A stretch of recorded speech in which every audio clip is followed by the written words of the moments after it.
We absolutely believe in keeping the markets open. Okay, Americans need to know they have access to their money.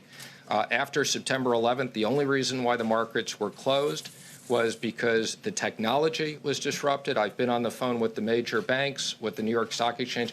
Everybody wants to keep it open. We may get to a point where we shorten the hours if that's something they need to do, but Americans should know that we are going to do everything to make sure that they have access to their money at their banks, to the money in their 401ks, and to the money in stocks. So I want to just be very clear.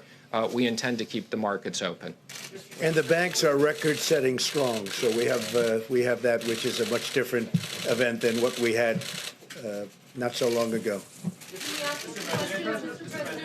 John, go ahead. Mr. President, you mentioned the Army Corps of Engineers. Right. That you've had a conversation with Governor Cuomo. Right. He believes that New York is going to run out of hospital beds. Are you prepared to mobilize the Army Corps we've been asked to increase capacity? Yes, we're starting to. We're starting the process, and it's a process. We hope it's not going to be necessary, but it could be necessary. The state is working on it very hard themselves, but we'll probably supplement what they're doing. And given that many of the precursors for our pharmaceuticals come from China, and there have been supply disruption, that supply chain has been broken to some degree. Do you expect that we could run into a shortage of prescription drugs? No, I don't see that at all, and I think China has every incentive to make sure that things work well. China wants to make sure that things work very well.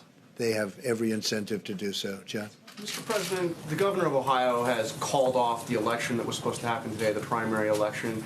Do you agree with that decision, and what steps are you taking to ensure that elections going forward, if this pandemic continues, that elections will be able to happen, including, of course, the big one in the fall? Well, the governor of Ohio is doing a great job. He called that off, and we'll see what happens. There's a court case, and it hasn't been fully determined yet. But if he called it off, I could understand that because, you know, he's definitely somebody that knows what he's doing. We'll be seeing what very soon. You know, they're going by the rule of 10 as opposed to 50, and that's pretty tough.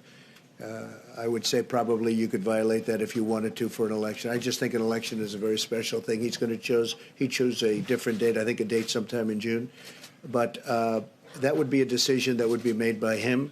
He felt it was necessary. The courts are, somebody's challenging it, so the courts will ultimately decide. But what are you doing to ensure that further elections, if we're still in this situation a month from now, 2 months from now, what I'm doing, John, is very simple. We're getting rid of this virus. That's what we're doing. That's the best thing we can do. By the way, for the markets, for everything, it's very simple solution. We want to get rid of it. We want to have as few deaths as possible. This is a horrible thing. You look at what's going on with Italy. We don't want to be in a position like that, but a much larger, because we're a much larger country. We don't want to be there. And I think we've done really well. I think we've done well. I think the states have done well. We're all working together. The best thing we can do is get rid of the virus. Once that's gone, it's going to pop back like nobody's ever seen before. That's my opinion, but I think it'll pop back like nobody's ever seen before. Please. Mr. President, just to follow up on John's question, specifically how many new hospital facilities could the Army Corps of Engineers build, and also what specific measures are you taking to try to increase the number of ventilators in the stockpile? Right. We've ordered massive numbers of ventilators. We have, by any normal standards, we have a lot of respirators, ventilators. We have tremendous amounts of equipment, but compared to what we're talking about here, this has never been done before. And yesterday I gave the governors the right to go order directly if they want, if they feel they can do it faster than going through the federal government. Now, we've knocked out all of the bureaucracy. It's very direct, but it's still always faster to order directly. And I gave them, that was totally misinterpreted by the New York Times.